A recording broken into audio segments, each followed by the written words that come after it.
je me suis réveillée avec une sensation étrange, presque inquiétante. Il faisait encore nuit dans mon appartement de la rue Barla, et l'air marin qui s'engouffrait par la fenêtre entr'ouverte me fit frissonner. J'ai bougé lentement, les articulations douloureuses, avant de remarquer une tache foncée sur le bout de mon pouce. Une trace d'encre, bleue, circulaire, comme si quelqu'un avait pressé mon doigt sur un tampon notarié pendant que je dormais. Mon cœur s'est mis à battre plus fort. Ce n'était pas normal. Rien de tout cela ne l'était. Je m'appelle Colette Blanchard. J'ai 75 ans et je vis à Nice, seule, dans le petit appartement que j'occupe depuis plus de 40 ans.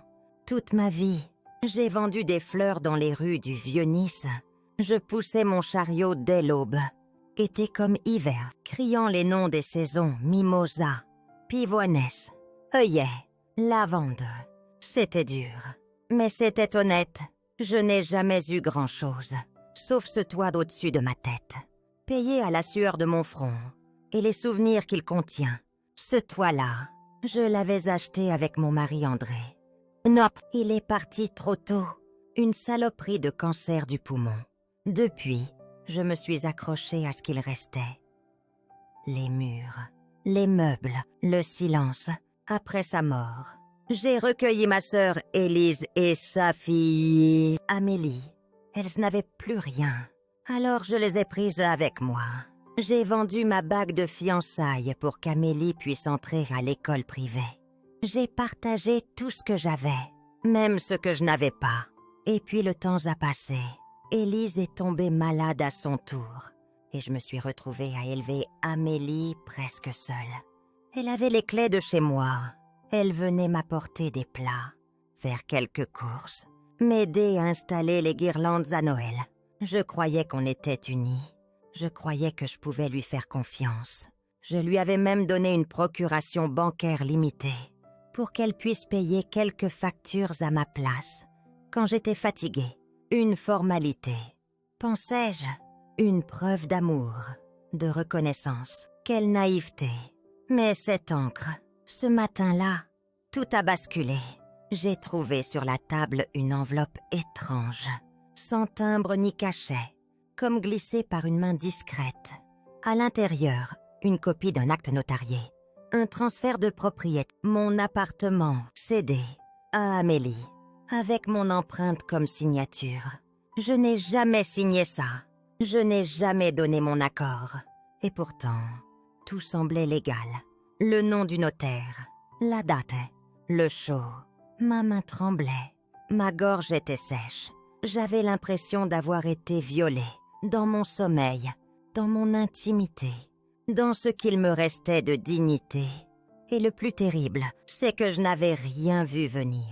Je suis restée là, debout au milieu du salon, entourée de mes meubles fatigués, des plantes que j'arrose chaque matin, des rideaux brodés que j'ai cousus moi-même.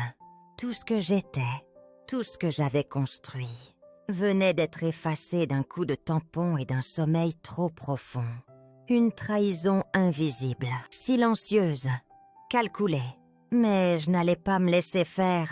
J'ai connu le froid, la faim, les mains engourdies par le Mistral en vendant des fleurs à la sauvette. J'ai courbé l'échine toute ma vie, mais je ne l'ai jamais baissée. Ce matin-là, quand j'ai lavé la trace d'encre sur mon doigt, j'ai senti quelque chose se réveiller en moi, quelque chose d'ancien, d'inflexible. Je ne savais pas encore comment, mais je savais une chose. J'allais me battre, pas seulement pour récupérer mon toit, mais pour me reconstruire. Et pour toutes celles de mon âge qu'on croit faibles parce qu'elles se taisent. Je ne suis pas née fleuriste. Vous savez, petite, je rêvais de devenir institutrice. Mais la vie n'a jamais été tendre avec les rêves. J'ai quitté l'école à 16 ans pour aider mes parents à la ferme. Puis je suis montée à Nice avec André, un garçon des montagnes qui sentait bon le savon et le bois coupé. Nous avons vécu dans une chambre minuscule, au-dessus d'une boucherie. Puis un jour, il m'a dit « Pourquoi pas des fleurs? Toi, tu as toujours eu le don de faire sourire les gens. C'est comme ça que j'ai commencé. Avec un vieux chariot acheté d'occasion et 3 seaux de tulipes, vendre des fleurs dans la rue. C'est un métier d'endurance. Il faut se lever avant l'aube, souvent avant même que les camions ne livrent les primeurs. Il faut affronter le froid, la pluie, les clients pressés ou indifférents. Il faut avoir le dos solide, les mains prêtes à geler, et toujours un mot doux en réserve. Mais surtout, il faut aimer les gens, même quand eux ne vous regardent pas. C'est ce que j'ai appris en poussant mon chariot à travers les ruelles du vieux Nice, du cours Saleya au port, jour après jour. Pendant plus de 40 ans, je me souviens de chaque coin de rue comme d'un ancien amour. Le trottoir devant la boulangerie où je faisais ma première pause café, le mur à l'ombre duquel je posais mes seaux de pivoine, l'entrée de l'hôtel Beau Rivage, où les touristes japonais me demandaient des bouquets typiques et prenaient des photos avec moi. Chaque jour avait son rythme, ses odeurs le pain chaude, les croissants, la mère et de ses fidèles, Monsieur Léon, qui achetait un brin de muguet pour sa femme décédée, Madame Bartolini, qui ne parlait presque plus, mais souriait chaque fois qu'elle voyait des iris. Avec les années, mon dos s'est voûté, mes genoux ont craqué, mais j'ai tenu bon, même quand les affaires allaient mal, même quand j'ai dû vendre mon alliance pour payer les médicaments d'Élise, même quand je sautais des repas pour pouvoir acheter assez de fleurs pour le lendemain, je n'ai jamais compté les heures, ni les efforts, parce qu'il fallait que je tienne pour elle, pour Élise, malade, pour Amélie, encore gamine, les yeux remplis d'avenir. Je me suis privée de tout, mais jamais de leur donner ce qu'elles réclamaient. Quand j'ai finalement pris ma retraite, si on peut appeler ça une retraite, je n'ai pas vraiment arrêté. Je me suis aménagé un petit jardin sur la terrasse de l'immeuble. Quelques pots de lavande, de géranium, des bulbes de narcisse que j'enterre chaque hivre avec un espoir muet. Et puis, sur les conseils d'une voisine, j'ai ouvert un blog, Les Fleurs de Colette. Rien de grandiose, juste des conseils, des anecdotes, des souvenirs. Il paraît que certaines jeunes femmes l'aiment bien, qu'elles le trouvent authentique. Ça me fait sourire. À mon âge, je ne pensais pas avoir encore quelque chose à transmettre. Mon appartement donne sur la mer. Le matin, je me fais un café noir, j'ouvre les volets et j'écoute les mouettes en regardant le ciel se teinter de rose. L'odeur du mimosa flotte déjà, même quand ce n'est pas la saison. Je crois que c'est dans mes narines à jamais. Chaque pièce de cet appartement a été marquée par ma vie. Les murs ont vu mes colères, mes rires, mes chutes et mes relèvements. Dans la cuisine, il y a encore les crochets en forme de coquelicot qu'André avait fixés lui-même. Dans la chambre, le vieux miroir ébréché devant lequel Amélie essayait ses robes de lycée. Ce lieu, ce métier, tout cela n'a jamais été qu'un décor pour une chose plus grande. Ma ténacité. Je ne me suis jamais considérée comme une héroïne. Mais chaque matin où je choisissais de sortir, de vendre une brassée de fleurs au lieu de pleurer dans mon lit, je crois que j'ai conquis un peu de respect. Pas celui des journaux ou des politiciens, celui qu'on gagne à la sueur, à la décence, le respect qu'on se donne à soi-même. Alors oui, j'étais une marchande de fleurs, une parmi tant d'autres, anonyme, invisible. Mais chaque bouquet que j'ai vendu était un morceau de moi, et quand j'ai vu cette trace d'encre sur mon doigt, cette empreinte utilisée sans mon consentement, c'est tout cela qui a été trahi. Pas seulement la vieille dame que je suis devenue, mais la femme debout que j'ai toujours été. Je n'ai jamais été une mère parfaite. Je ne suis pas sûre que ça existe. D'ailleurs, mais j'ai été là, toujours, présente, solide, un peu raide peut-être, mais fidèle comme une horloge. Quand Amélie est née, j'ai compris tout de suite qu'elle serait le centre de ma vie. J'ai levé les yeux vers ce bébé fripé et hurlant. et je me suis fait une promesse silencieuse. Tu ne manqueras jamais de rien, même si moi, je manque de tout. Son père, Louis, n'a pas tenu si longtemps. 2 ans après la naissance, il est parti pour trouver mieux, m'a-t-il dit. Je n'ai jamais su ce que c'était. Ce mieux, peut-être une femme plus douce, moins fatiguée, peut-être une vie sans couche, sans factures impayées, sans cerne sous les yeux. Peu importe. J'ai fermé la porte derrière lui et j'ai continué seule. Une poussette d'une main, un seau de fleurs de l'autre. Amélie, elle, était vive, curieuse, exigeante aussi. Elle voulait des livres, des vêtements à la mode, des goûters spéciaux pour l'école. Je me suis débrouillée. Toujours, j'ai appris à faire des bouquets plus complexes, à négocier les prix avec les grossistes, à sourire même quand j'avais envie de m'effondrer. Tout pour qu'elle ait une chance, une seule. Quand elle a eu son bac avec mention, j'ai pleuré dans la cuisine, pas devant elle, non, devant la cafetière, le nez dans mon tablier. Je me suis dit, ça y est, tu l'as menée quelque part. Elle ne sera pas comme toi, courbe. Et par les années, les mains tachées d'humidité froide, elle est partie à Paris faire des études de commerce, avec mon aide. Un petit studio loué avec mes économies, les bourses, et chaque mois un virement discret de ma part. Je me privais de tout, mais je me disais que c'était ça, être mère.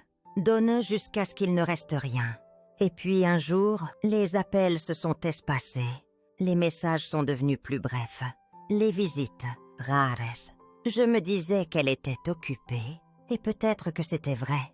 Puis elle s'est mariée. Un avocat, brillant, bien coiffé, qui me regardait toujours comme s'il parlait à une serveuse. Ils m'ont invitée. Bien sûr, je suis montée à Paris avec une robe que j'avais achetée en solde et un châle que j'avais moi-même tricoté. Mais j'étais de trop dans leur conversation, dans leur manière, dans leurs projets. On m'a placée à une table au fond. J'ai souri tout le long. J'ai félicité. J'ai applaudi. Et le soir, dans la chambre d'hôtel, j'ai pleuré de nouveau. Pas de tristesse, de solitude, d'inutilité. Le pire, ce n'était pas l'indifférence. C'était la façon dont on me sollicitait uniquement quand il s'agissait d'argent. Pour le prêt immobilier, pour un petit coup de pouce avant les vacances. Pour les enfants, mes petits-enfants, que je connaissais à peine, mais que je devais aider à payer des colonies ou des anniversaires. Et moi, bien sûr, je donnais parce que c'est ce que je savais faire, donner. Mais jamais je n'aurais cru qu'ils iraient jusqu'à me voler. Ce matin-là, quand j'ai vu cette tache d'encre bleue sur ma peau, je n'ai pas tout de suite compris. Je croyais que je m'étais frotté le doigt sur un vieux carnet. Mais non, c'était net, ronde, précis. Une trace d'encre d'un stylo qu'on n'utilise que pour les signatures officielles. J'ai ouvert mon classeur, celui où je garde tous les papiers importants. La copie de mon testament était là. Sauf qu'elle avait changé. Je n'avais pas écrit ce que je lisais. Je n'aurais jamais dit que mes biens seraient intégralement transférés à ma fille, Amélie Dubois, sans condition ni réserve, au détriment de tout autre tiers. Non, moi, j'avais prévu autre chose. Une partie pour l'école de quartier que je soutiens, une autre pour ma voisine Lucette, qui s'est occupée de moi après ma chute l'hiver dernier, est une somme, modeste mais sincère, pour Camille et Théo, mes 2 petits-enfants, que j'ai vus grandir entre 2 silences. On m'avait utilisé, on avait profité de ma confiance, de ma vieillesse, de ma fatigue. On avait pris mon nom, ma signature, ma volonté, et on l'avait tordu à leur avantage. Et le pire, c'est que ça venait de ceux que j'aimais le plus. Ce jour-là, je n'ai appelé personne. Je suis restée assise longtemps, une main sur la table, l'autre serrée contre mon cœur. Et je me suis dit, c'est fini. Colette, tu ne dois plus te faire voler. Plus jamais. J'ai pris mon carnet, mon stylo, et j'ai commencé à écrire une nouvelle version de ma vie. Une où je ne serai plus la ressource. Une où je serais une personne. Je me souviens encore du bruit sec de la clé dans la serrure ce matin-là. Je l'avais changée la veille, sans un mot, sans prévenir personne. J'avais attendu qu'Amélie reparte chez elle, les bras chargés d'un panier de linge propre que j'avais lavé, plié comme d'habitude.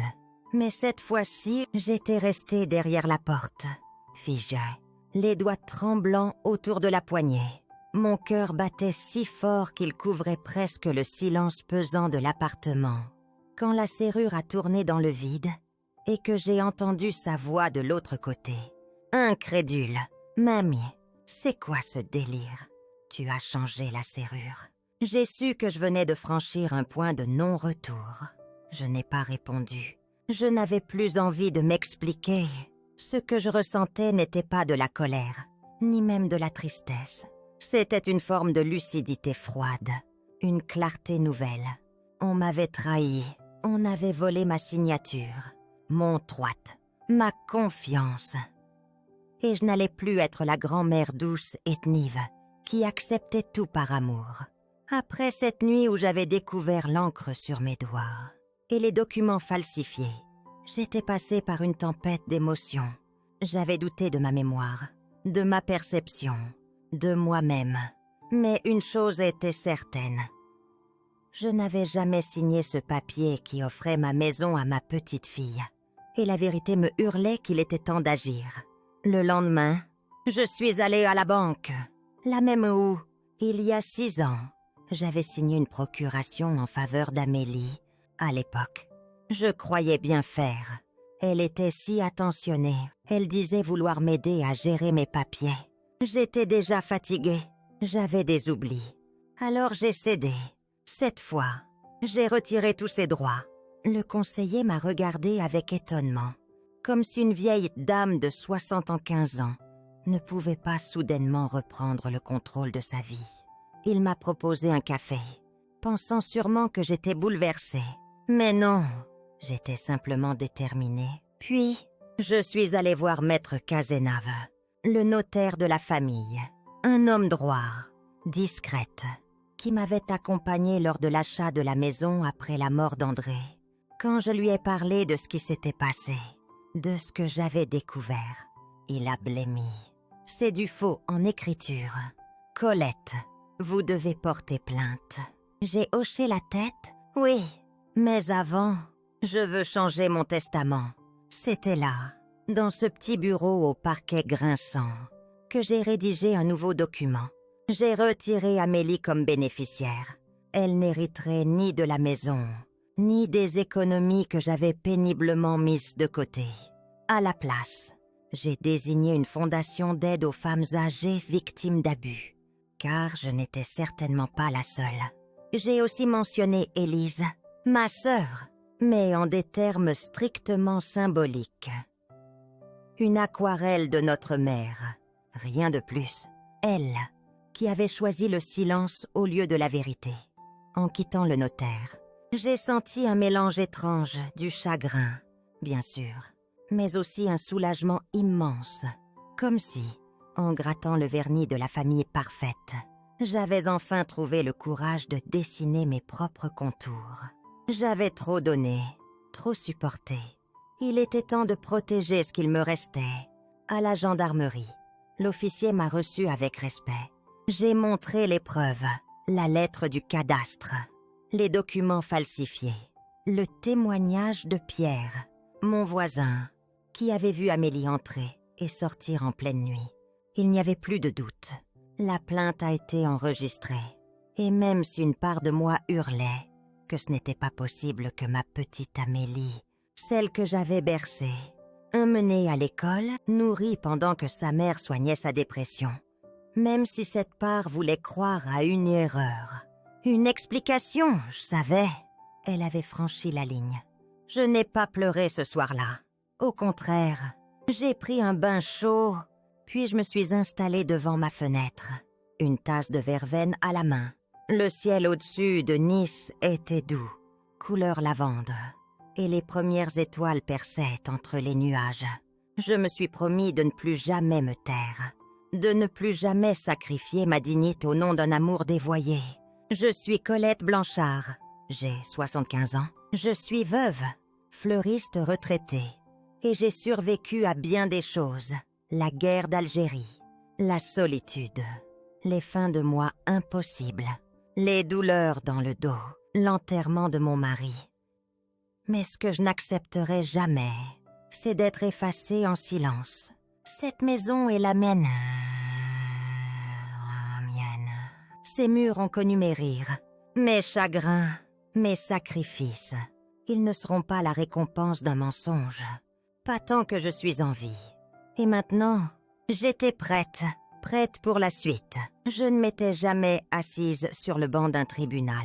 Le palais de justice de Nice me paraissait froid, avec ses colonnes de marbre et ses couloirs résonnants. Pourtant, ce jour-là, c'est moi qu'on appelait à la barre.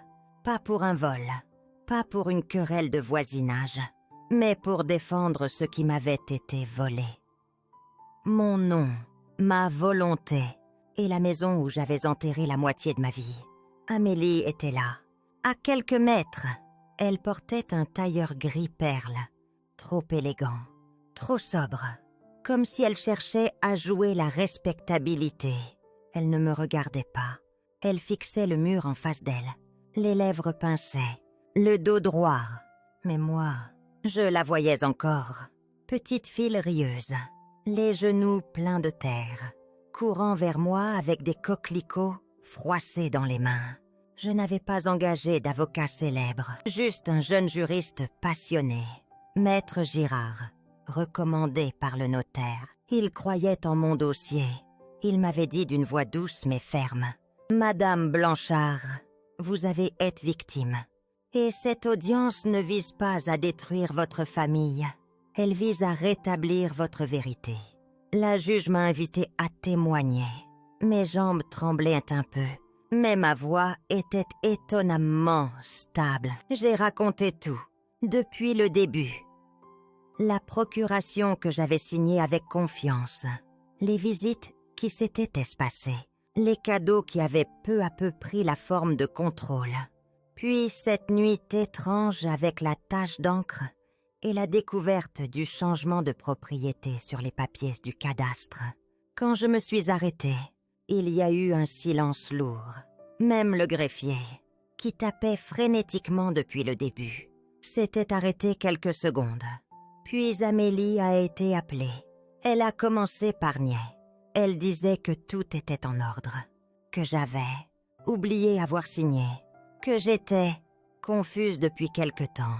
Ce mot-là, confuse, il a frappé comme une gifle. Elle a essayé de peindre une vieille femme sénile, déconnectée, incapable de gérer son quotidien. Mais voilà, mes relevés médicaux prouvaient que je n'avais aucun diagnostic de démence, aucune perte cognitive majeure. Mes voisins, dont Pierre et Sophie, avaient témoigné par écrit sur mon autonomie. Et surtout, l'expertise graphologique avait été sans appel. La signature sur les documents litigieux n'était pas la mienne. Une imitation maladroite, faite à la va-vite. Là, Amélie a blêmi. Elle a regardé son avocat. Puis moi, nos regards se sont enfin croisés. Et dans ses yeux, j'ai vu, pour la première fois, non pas du regret, mais de la peur de tomber, la peur d'avoir poussé trop loin la manipulation. Le verdict a été rendu quelques semaines plus tard. La juge a annulé la cession du bien, déclaré la falsification manifeste et rétabli la propriété à mon nom. Aucune peine de prison. J'avais refusé de porter plainte pour usage de faux au pénal. Je ne voulais pas la détruire, juste la faire reculer. Mais elle a été condamnée à rembourser les frais engagés et à me verser des dommages symboliques. Surtout, elle a perdu l'accès à mes comptes, à ma maison, à mon quotidien. Je ne l'ai plus revue. Certains m'ont demandé après coup, ça valait vraiment la peine.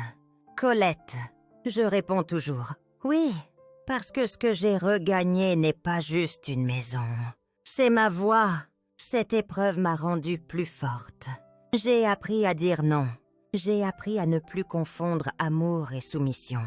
Et j'ai compris qu'il n'est jamais trop tard pour se réapproprier son histoire. Après le jugement, j'ai reçu plusieurs lettres, des voisines, des femmes âgées comme moi, qui me disaient « Vous avez eu le courage que je n'ai pas eu ». D'autres m'ont raconté leurs propres enfances ingrats, les manipulations douces mais pernicieuses. Le silence imposait. Alors j'ai décidé de ne pas me taire. J'ai rejoint un petit groupe de parole, organisé par une association locale, où chaque semaine, des femmes âgées se racontent autour d'un café tiède et de biscuits maison. Ce n'est pas une révolution. Non, mais c'est un début. Je ne suis pas une sainte. J'ai sûrement fait des erreurs, dit des mots de trop, cédé à la facilité. Mais je n'ai jamais trahi.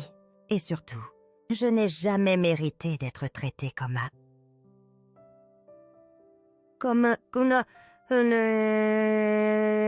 un fardeau, comme un corps en trop dans une maison qui était à moi. Aujourd'hui, je marche un peu plus lentement. Mes genoux grincent le matin, mais ma tête, elle, n'a jamais été plus claire. Et dans mon sac, au lieu de porter les clés d'un appartement volé, je garde un petit carnet où j'écris ce que j'ai appris. L'amour vrai n'a pas besoin de voler, et le respect ne s'exige pas. Il se construit. Je suis sortie du tribunal avec une démarche droite, sous le ciel bleu clair d'un printemps niçois. Les pigeons picoraient sur les marches, et pour la première fois depuis longtemps, j'ai souri sans amertume. Ce n'était pas une victoire contre Amélie, c'était une victoire pour moi, pour la femme que j'étais avant, pour celle que je suis redevenue. Et cela, personne ne pourra plus jamais me l'enlever. Je croyais que le chapitre de ma famille était clos. Après le jugement, après le silence d'Amélie, je pensais que plus rien ne me rattacherait à eux. J'avais accepté cette idée avec une sorte de calme résigné. On ne peut pas forcer l'amour, ni obliger le sang à battre au rythme de la loyauté. Alors j'avais tourné la page, ou du moins, je le croyais, jusqu'à ce matin d'octobre, gris et humide, où j'ai trouvé une lettre manuscrite glissée sous ma porte. L'écriture était tremblée, comme si la main hésitait à chaque lettre. Et pourtant, dès les premiers mots, mon cœur s'est contracté. Mamie, je ne sais pas si tu veux encore de nous, mais j'aimerais te revoir. Camille aussi. Si tu es d'accord, on viendra samedi à 16h. Si tu ne veux pas, laisse la porte fermée. Je comprendrai. Théo, mon petit-fils, c'est lui qui, il y a 2 ans encore, se précipitait dans mes bras en criant mon prénom. C'est lui qui, peu à peu, avait cessé d'appeler, qui avait cessé d'exister dans ma cuisine, dans mes souvenirs, dans mes bras. J'ai relu la lettre une 10aine de fois. J'avais le souffle court. Je ne savais pas quoi répondre. Alors je n'ai rien écrit. Je n'ai pas fermé la porte non plus. Samedi, je me suis levée tôt.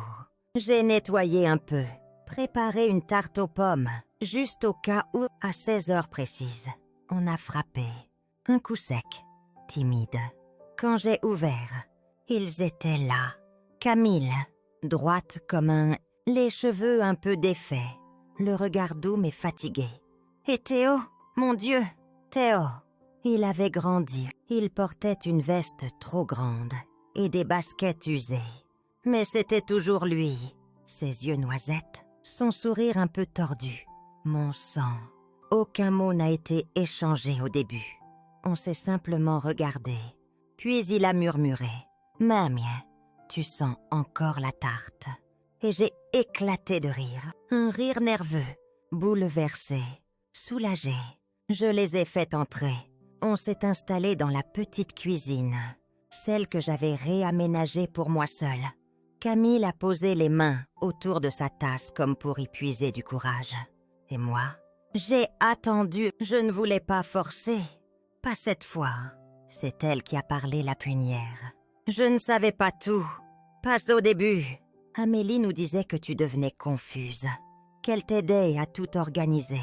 Je l'ai cru. Tu sais, c'était ma mère. Elle a baissé les yeux. Et puis Théo a commencé à poser des questions. Il a vu les papiers, entendu des conversations. Il m'a forcé à regarder les choses en face. Théo a ajouté, d'un ton plus tranchant. J'ai entendu maman dire que la maison allait être à elle bientôt, qu'elle en avait gagné l'accès, comme si tu n'étais déjà plus là. Il a serré les dents. C'est là que j'ai compris que ce n'était pas juste. Même si on avait été fâchés, tu restais. Toi, tu méritais mieux. Je n'ai pas pu répondre tout de suite. Trop de choses se bousculaient. Mon cœur me faisait mal, mais d'une douleur douce, comme celle qu'on ressent après un long engourdissement. Camille a continué. Plus bas, je ne cherche pas à rattraper le passé.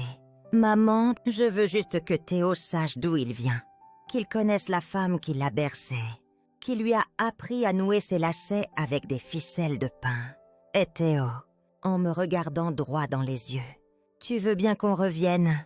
Pas tous les jours, mais parfois, j'ai eu envie de pleurer, mais au lieu de ça, j'ai souri. Un sourire fragile, oui, mais vrai. Je n'ai jamais fermé la porte. Théo, elle était juste en attente. Depuis ce jour-là, ils reviennent. Pas souvent, pas assez pour effacer les absences, mais assez pour tisser à nouveau. Parfois, Théo m'aide à faire des brioches.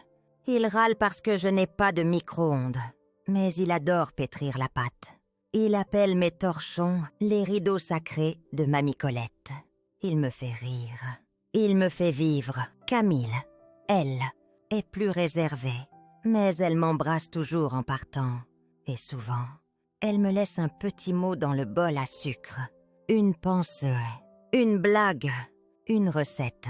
Et un jour, en repartant, Théo s'est arrêté sur le pas de la porte et m'a lancé.